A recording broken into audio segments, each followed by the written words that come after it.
नमस्ते। जैसे आपने कलर टीवी के बारे में सुना होगा, वैसे ही हम आपके सामने एक एलसीडी स्क्रीन लाए हैं। तो यहाँ आप देख पा रहे होंगे, एक काला कलर का एक कुछ तो रखा हुआ है। इसे ही हम एलसीडी स्क्रीन कहते हैं। इसके बारे में हम और जानकारी पाएंगे आगे के इस वीडियो में, और इसमें जो आने वाले अक्सर फॉल्ट्स है उसके बारे में भी जानेंगे, और इसे खोल के भी देखेंगे कि ये अंदर से दरअसल दिखता कैसे है करके। तो आइए देखते हैं एक एलसीडी स्क्रीन को। चलिए देखेंगे हम एलसीडी स्क्रीन जो आपके सामने है। पहले क्या रहता था, पहले कलर टेलीविजन मॉनिटर वगैरह चलते थे जिनमें काफी अच्छा मतलब उनमें पिक्चराइजेशन वगैरह देखा जाता था मॉनिटरों में, कलर टेलीविजनों में। इसके बाद मार्केट पे काफी अच्छे प्रोडक्ट आए जैसे एलसीडी, टीएफटी, एलईडी वगैरह आए। तो लोगों ने काफी इसको अपनी ओर देखने की कोशिश की, काफी जानने की कोशिश की। तो इनको देखने के लिए कि कैसा क्या रहता है और इनका क्या रिस्पॉन्स होता है और किस किस का क्या क्या वर्क होता है ना। तो ऐसे जो एलसीडी, टीएफटी, एलईडी वगैरह आती हैं, तो ये दो तीन प्रकार के जो प्रोडक्ट होते हैं, इन प्रोडक्टों में इनके रोल क्या होते हैं और इनकी रिपेयरिंग वगैरह क्या होती है। जैसे आपके सामने ये एलसीडी रखी हुई है, टीएफटी जो बोल सकते हैं आप। इसके दोनों प्रकार से यूज कर सकते हैं हम, टीवी के लिए भी यूज कर सकते हैं और कंप्यूटर और एलसीडी जो है, कंप्यूटर में भी टीवीओ में भी इनका यूज होने लगा है आज के समय में। देखा जाता है कि जिससे लोग दोनों प्रकार का यूज करने के देखते हैं। टीवी में भी देख सकते हैं और अपन कंप्यूटर सिस्टम में भी लगा करके इस चीज को देख सकते हैं, है ना। तो यदि इसकी रिपेयरिंग की बात की जाए कि इसकी रिपेयरिंग कैसे होती है और इसके अंदर क्या क्या चीजें लगी होती है, वो जानने की कोशिश करेंगे। सबसे पहले बता दें कि ये आप डिस्प्ले स्क्रीन आप देख रहे होंगे, सामने कुछ केबल देख रहे होंगे। ये केबल जाकर के मेन एसी लीड होती है, मेन एसी केबल इसमें दी जाती है। और इसी में यदि सिस्टम हम चलाते हैं तो वीजीए पोर्ट भी बना होता है, जिसको सिस्टम के माध्यम से भी हम इसको चला सकते हैं। वीजीए क्या होता है सर? Video graphics adapter. ये जो होता है वीजीए जो होता है, यहाँ पे मॉनिटर, जैसे मॉनिटर चलाते हैं सिस्टम से लगा के, कंप्यूटर से लगा के, ऐसे ही कंप्यूटर से लगा के इसको भी हम चला सकते हैं। ठीक है। अब हम जानने की कोशिश करेंगे कि इसके अंदर क्या क्या चीज है और क्या क्या हमें देखने मिलती है। सबसे पहले हम डिस्प्ले स्क्रीन को खोलेंगे बाहर। बड़ी ध्यान से खोले, अगर आप जानकारी नहीं जानते तो इसे ना खोले। यहाँ पर एक प्रैक्टिकल सेट आपके सामने रखा हुआ है कि जिस प्रैक्टिकल सेट को ही देख करके हम आसानी से समझ सकते हैं। यहाँ पर देखेंगे ये एक कार्ड दिख रहा है आपको, इसको लॉजिक कार्ड बोला जाता है। ये एक लॉजिक कार्ड कहलाता है। जैसे एलसीडी लिक्विड क्रिस्टल डिस्प्ले या टीएफटी थिन फिल्म ट्रांजिस्टर वगैरह, ये जो होते हैं, ये सभी की मतलब सर्किट और इनकी अंदर की जो प्रोसीजर जो बनी होती है, सर्किट ब्लॉक डायग्राम वगैरह, ये लगभग एक जैसे ही होते हैं। सिर्फ इनमें जो दो तीन प्रकार की ये जो उपकरण है, इनमें क्वालिटियां भर, पिक्सल संख्या भर, इनकी पिक्सल्स भर अलग अलग टाइप के दिखाई देते हैं, जिससे हमें देखने में क्वालिटियां भर अलग अलग देखने मिलती हैं। तो इस प्रकार से यदि इन पे कार्ड, लॉजिक कार्ड पे देखा जाता है कि क्या क्या चीजें लगी हुई, तो यहाँ देख सकते हैं आप। जैसे यहाँ पर आप देखेंगे एक बड़ी सी आईसी दिख रही होगी आपको। ये एक कंट्रोलर प्लस, इसमें क्या होता है, वैसे लॉजिक कार्डों में दो मुख्य आईसियां होती है, एक स्केलर होती है, कंट्रोलर भी होती है, आईसी होती है। तो ये आप देख सकते हैं, कंट्रोलर स्केलर आईसी यहाँ पे लगी हुई है, जो कि मेन सभी चीजों को कंट्रोल करके और एक डिस्प्ले के लिए सभी सिग्नल तैयार करती है। तो ये मेन कंट्रोलर आईसी यहाँ देख सकते हैं। इसके बाद और छोटी छोटी आईसियां लगी होगी, ये सब मेमोरी आईसियां हैं। कुछ और छोटी वगैरह कंट्रोलर फ्रंट पैनल आईसियां होती हैं।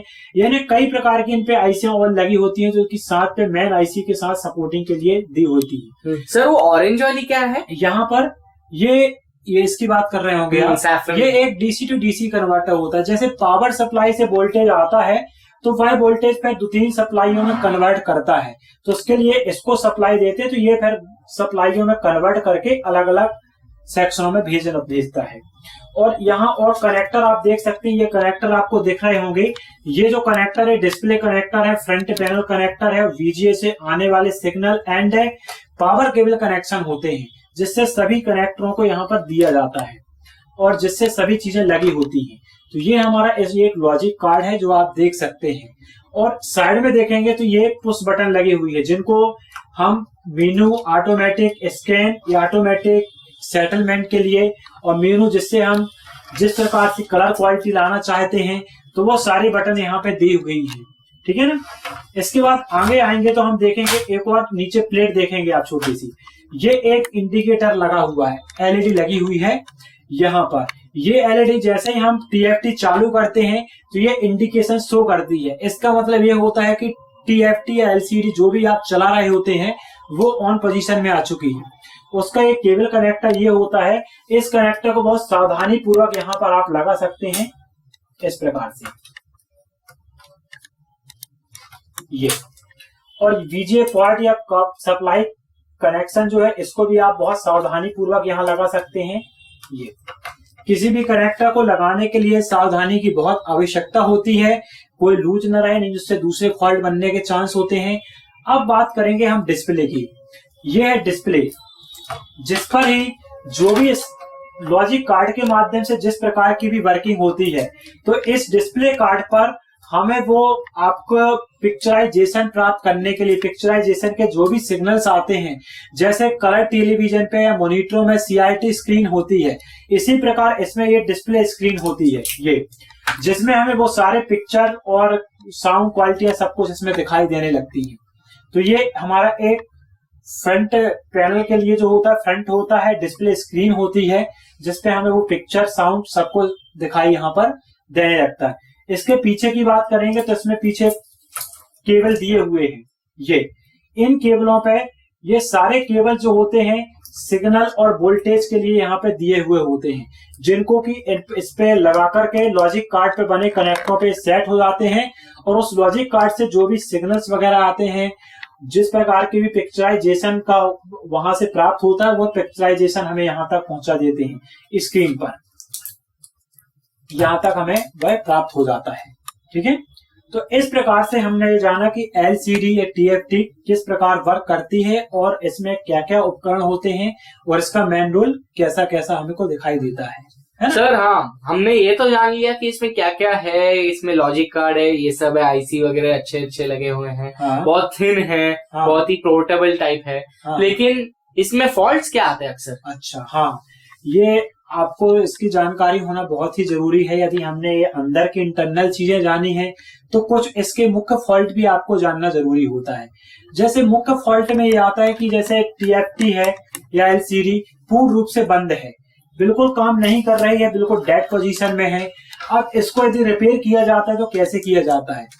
इसके लिए सबसे पहले जो पावर केबल लाइन होती है, जिससे डीसी वोल्टेज यहाँ पे प्राप्त होता है, ये वोल्टेज यहाँ तक आता है। तो इस वोल्टेज को मल्टीमीटर से हम चेक करते हैं कि यहाँ पर 14 वोल्ट, 3 वोल्ट, 2.5 वोल्ट, 3.3 वोल्ट, ऐसे 3-4 प्रकार के अलग अलग वोल्टेज आते हैं। वो वोल्टेज हमको प्राप्त हो रहे कि नहीं हो रहे। यदि ये वोल्टेज प्राप्त नहीं हो रहे तो रिटर्न बैक पोजीशन में आकर के एडाप्टर होता है या इन्वर्टर सर्किट जो भी होता है बैक में, उससे हम वोल्टेज लाने की कोशिश करेंगे या तो उस सर्किट को रिपेयर करेंगे। यदि जब उससे वोल्टेज हमें कंप्लीट यहाँ तक प्राप्त हो रहे होते हैं, तब हम आगे आते हैं। तो आगे आकर के ये देखते हैं कि आप यहाँ पर और भी कन्वर्टर सर्किट बना होता है, यहाँ वोल्टेज चेक करेंगे। इसके बाद अन्य कंट्रोलर आईसिया जो है उनको वहां तक पहुंच करके हम जानने की कोशिश करते हैं। यदि जब यहाँ तक वोल्टेज नहीं पहुंचेंगे तो इसके बैक में आकर के जो भी कंपोनेंट्स में हमें डाउट होता है, उस कंपोनेंट्स को हम चेक करके रिप्लेस कर सकते हैं। तो एक तो ये मुख्य फॉल्ट होता है। तो मेनली क्या आपको रिप्लेस ही करना पड़ता है, मतलब कि आपको ये लॉजिक कार्ड ही मेनली निकालना पड़ता है, या एक कुछ बहुत ज्यादा गुंजाइश नहीं है इसको ठीक करने की? ये है कि देखो, लॉजिक कार्ड जो होते हैं इनमें टेलीविजन के सर्किट्स होते हैं या अदर जो भी उस टाइप के सर्किट होते हैं, उनमें नॉर्मली रिपेयरिंग बहुत अच्छे से कर सकते हैं। लेकिन ये क्या होता है, पूरा चिपसेट सर्किट होता है। इस चिपसेट सर्किटों में बहुत ज्यादा रिपेयरिंग हम नहीं कर सकते। आप सोचे हम रफ रिपेयरिंग करें तो ऐसा पॉसिबल नहीं हो पाता है। इसलिए इसमें मेन रिपेयरिंग के चांसेस देखना पड़ते हैं कि कहाँ कहाँ क्या क्या चीज रिपेयर कर सकते हैं। वाकई इसके लिए कंपनी में इसके जो सर्किट्स कंपनी में जो कार्ड होते हैं, उन कार्डों के थ्रू हम जो भी अंडर वारंटी वगैरह में होते हैं, तो वहां पर इनका जो भी पूरा होता है कंपनी बेस पे काम हो जाता है। और जहां तक जरूरत पड़ती है तो रिप्लेस करके भी हमें दूसरा लॉजिक कार्ड मिल सकता है।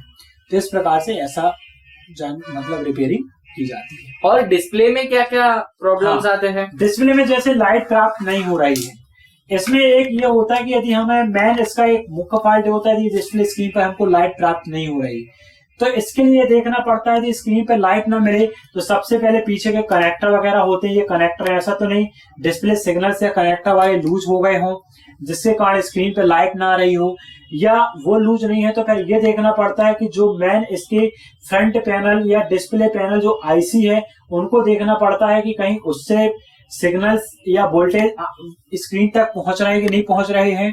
फिर उनको देख करके हम चिप आईसीओ को रिपेयर कर सकते हैं। यदि वो भी नॉर्मली रिपेयरिंग हो सकती है और नॉर्मल रूप से यदि ये आईसीएम मिल सकती है तो इसको बहुत आसानी से हम बना भी सकते हैं। ठीक है, अक्सर मैंने मेरे दोस्तों के यहाँ पे भी देखा है कि उनके डिस्प्ले में एक तरह से एक लाइन वगैरह आ जाती है, वो किसके लिए आती है? लाइन जाती है या डॉट्स वगैरह टाइप के बन जाते हैं, चिपचिपे टाइप के बन जाते हैं ना।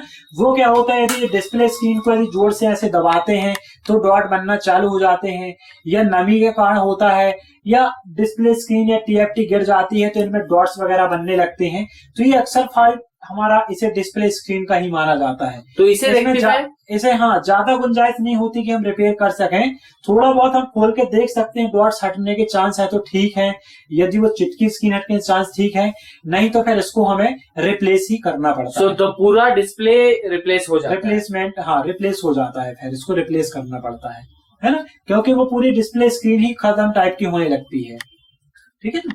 तो जैसे कि आपने अभी देखा कि एक एलसीडी डिस्प्ले में क्या क्या प्रॉब्लम्स आ सकते हैं, कैसी होती है और उसमें क्या क्या चीजें लगे हुए रहते हैं, इसके बारे में हमने अभी जानकारी ली।